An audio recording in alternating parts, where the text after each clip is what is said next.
Welcome back to 15th Street Automotive. We're looking at a 99 Kia Sephia. Kind of old car, but it's in good shape. It's got some noisy bearings on it, so I'll show you what we're looking at, and then I'll show you how we replace them.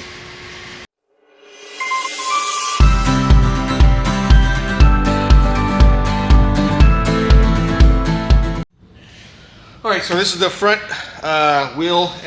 Front and rear are both making noise, but listen to this. You can hear that bearing making noise, and then if you watch this, there's a lot of up and down lateral movement to it. So that is the front one. Let me take you to the back and show you the back bearing. Okay, so this is the back side. It doesn't have any movement on it. It's tight, but listen. So you can hear those pretty well. So we're gonna get the wheels off of both of these. We normally always replace the hub when we do the bearings on these. The front hub is not available, so hopefully when we get it apart, the hub's okay, it's serviceable. If it's not, we'll have to figure something out. But the back one, hub and bearing, comes together. The front one, hub and bearing, is separate. So the hub has to be pressed out of the bearing to replace it. But if they're not available, they're not available. So if the car is 25 years old, so we'll get these wheels off, and we'll continue on with the repair. All right, with the wheel off, we're going to take the brakes off. We're going to take the steering tie rod off. We'll take the strut bolts off, and then there's a pinch bolt on the lower ball joint that'll come off. So let's get her started.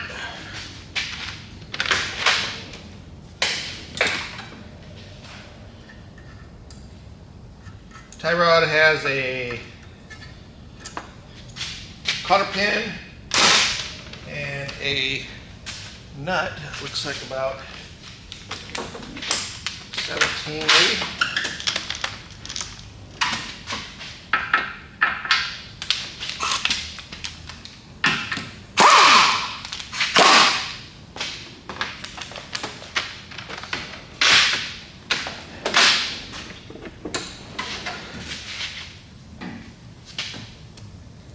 We'll give the knuckle here a gentle persuasion.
Suspend that caliper up out of the way so we don't do any damage there.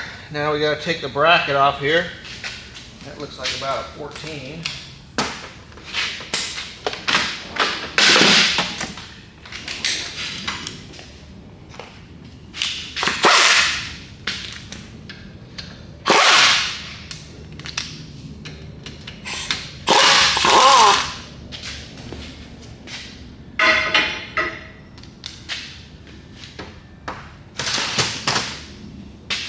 And the rotor has Allen's or a Phillips on it.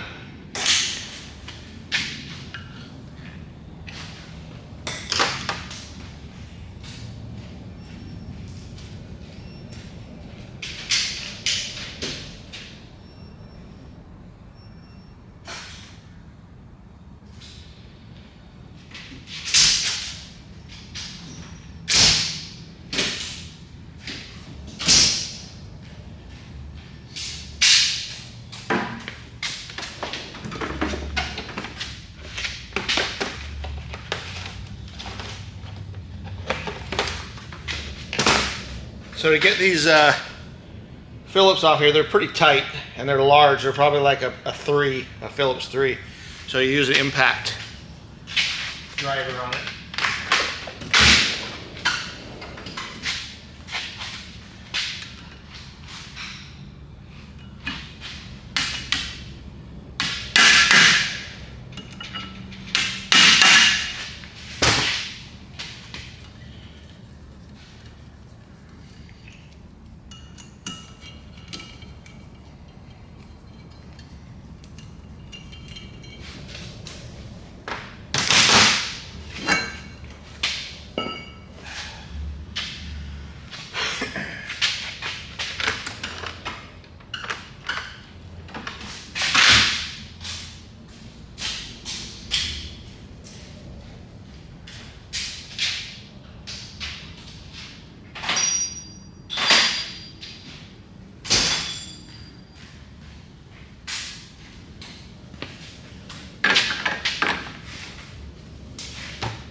So the only thing that's holding it on is this pinch bolt for the ball joint.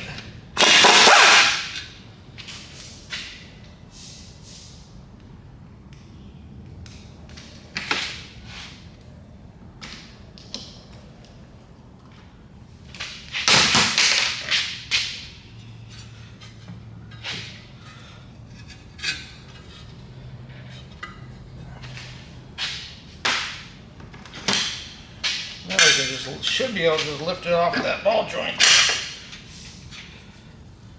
Spread that pinch out a little bit.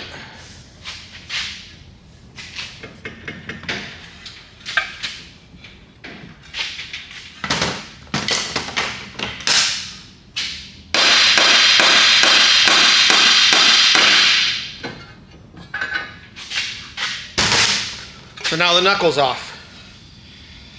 So, yeah, if you can listen to that, you shouldn't be able to hear anything in there at all. So, we will take it over the press. We're going to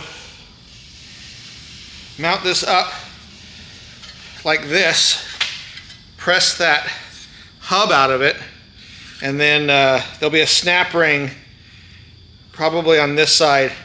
Then we'll press the bearing out of it and then put it all back together. Okay, so we're going to pop this seal out of here. Get a good look at this thing, what this thing looks like.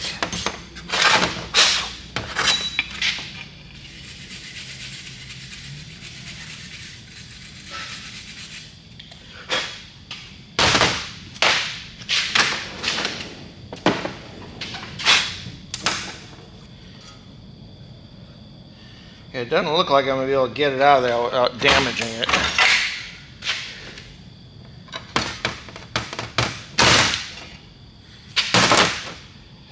Not too bad. We'll be replacing it anyway, so.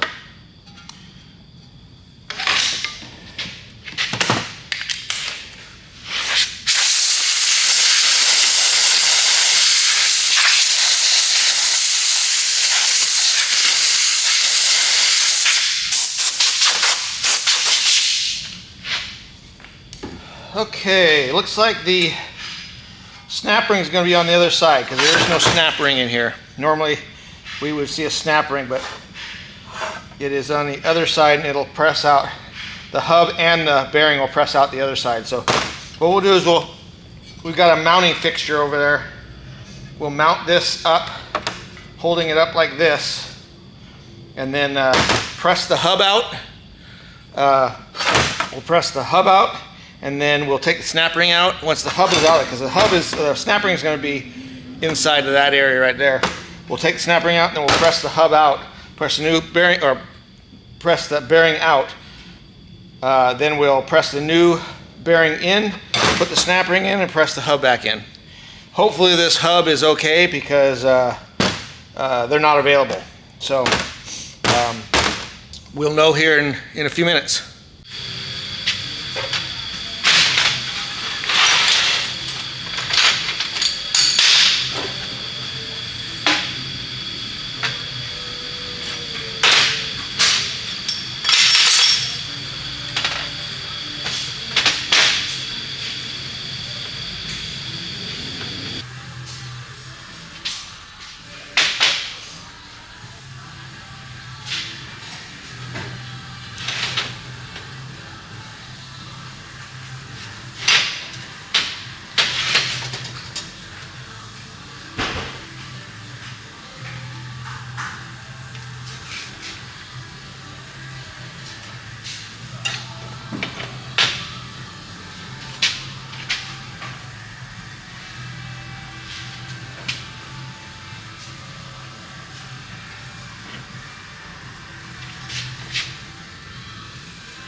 So if you're interested in the bearing splitter I use, there's the part information on it.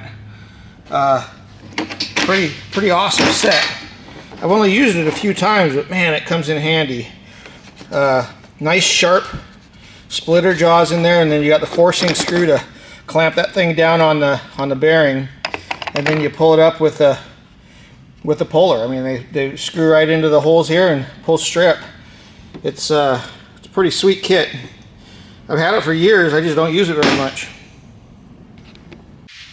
Alright, so we're back on my side of the shop. So the other side of the shop where the press is, it's loud over there. They got 3 different radio stations playing, guns going off, you know, impact guns going off, and it's just noisy. So really not filming friendly environment. So but anyway, let's get this thing back together. We got our backing plate straightened back out again. And a lot of times those backing plates are bolt-on, and you can unbolt them and wiggle them out of there. But on this one here, it's pressed on in there. And to get to this flat point on this, what is that? That is the tie rod end arm. You got to bend it out of the way. So, but you know, you careful bend it back straight again. I got a little tweaking to do on it there still. If you don't bend it straight, you'll get the rotor rubbing on it when you're driving, and the customer will be back for sure. So I'm gonna stick this thing back together. Let me get the ball joint started on there first.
All right, so this thing's all ready to go back on. We got the new seal put on there, and we will get this thing going.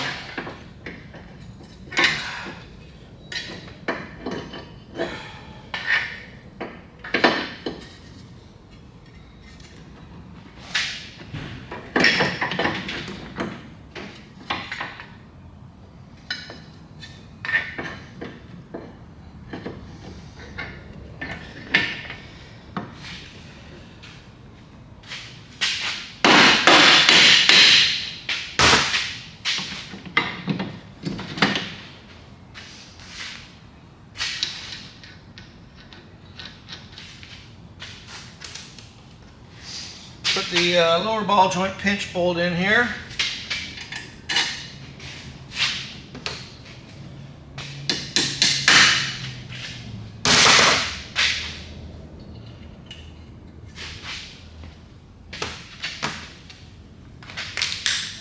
And that that is a 14.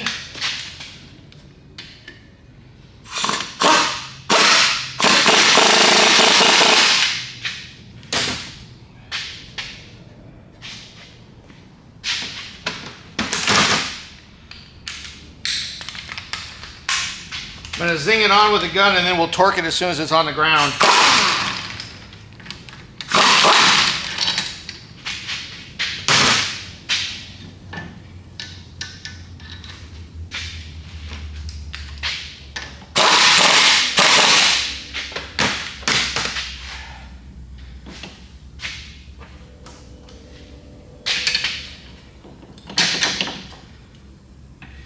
And there's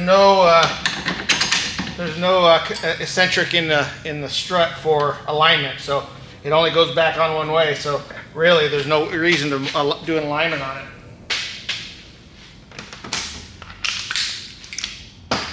Because it's not going to move enough to cause it to come out of alignment.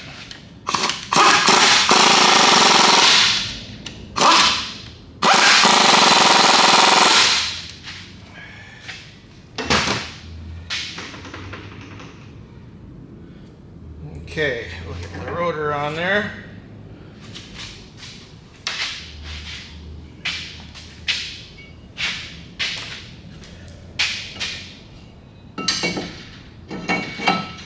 And this is where you want to make sure that your backing plate is straightened out.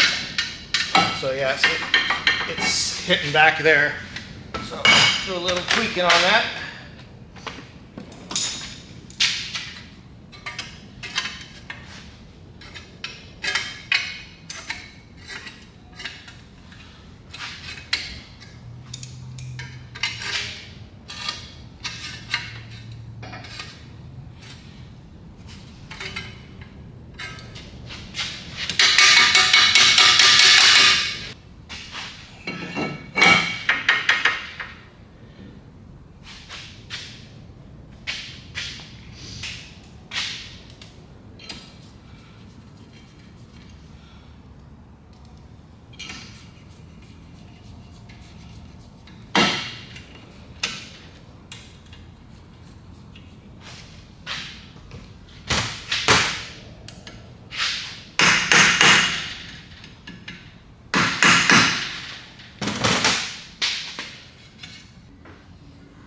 All right, it's nice and quiet now.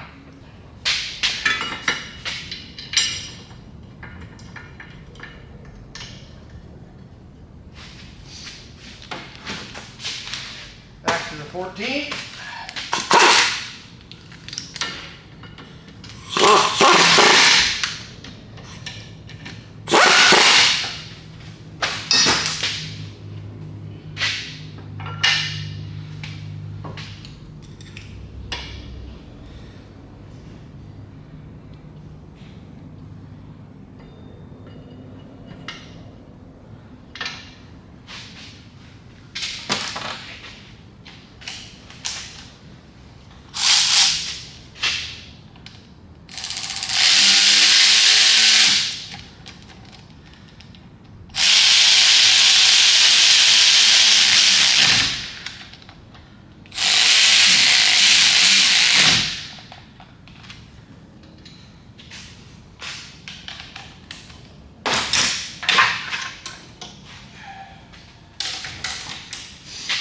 All right.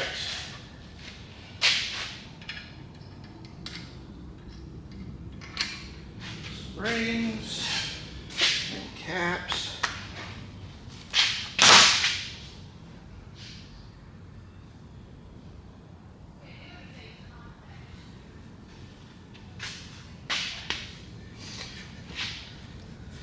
And our tire rod.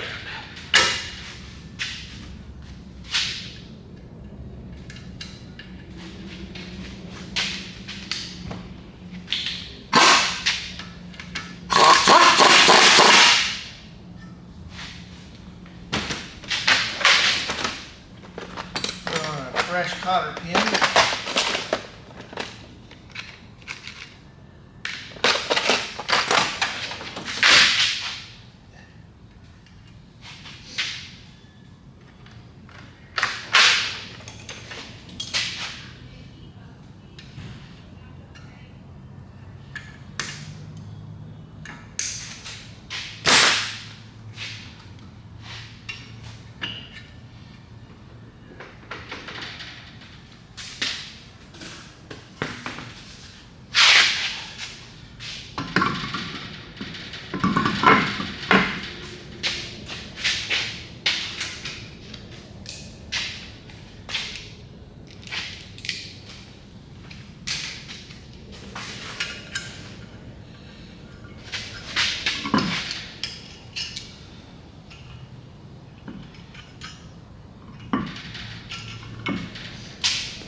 So we'll torque the lug nut at the same time we torque the axle nut. But let's move to the back and do the back one. All right, so we're back on the back side now. We'll get the drum off, and I'm not sure if I need to take the brake shoes off to get the hub off or not, but we will get the drum off and we'll see.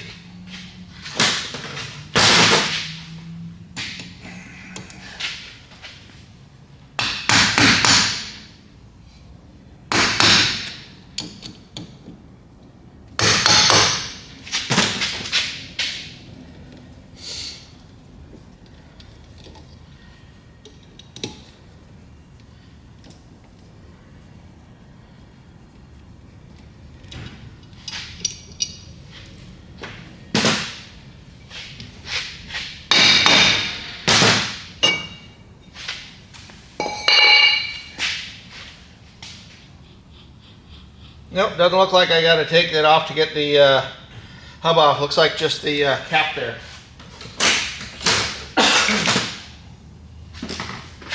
So these are kind of handy little pliers. They grip into the cap, and then you got a nub there to pound on. As you can see, it's got 40 years worth of pounding on it.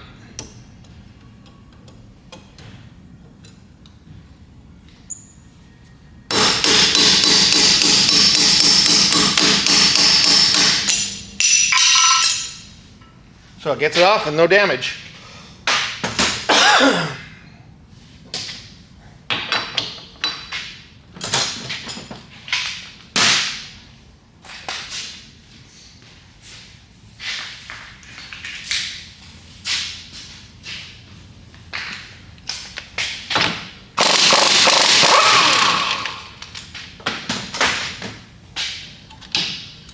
Well, that wasn't too difficult there. All right, so this should just slide on there. Much quieter now. And this is going to be another torque. Yeah, nice and quiet now. So let me get the torque specs and then we'll torque this thing. All right, the torque specs on these things is 150 to 200. Kind of a long, wide range, but all right. And then we'll pin down this nut right there. Nice and quiet.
All right, so the key is done. The front and rear bearings are put on. They're nice and quiet now. I'm gonna go road test to make sure that we're in good shape, but I don't expect to be have any more problems with it. it helps when you have the right tools, you got the right splitters, and that mounting device that I have for my press makes the job go a whole lot easier. Less damaged parts and less chance for injury. So yeah, it makes it a lot nicer to do the job when you have the right tools. But anyway, that one's done. Call that one a fix. Thanks for watching.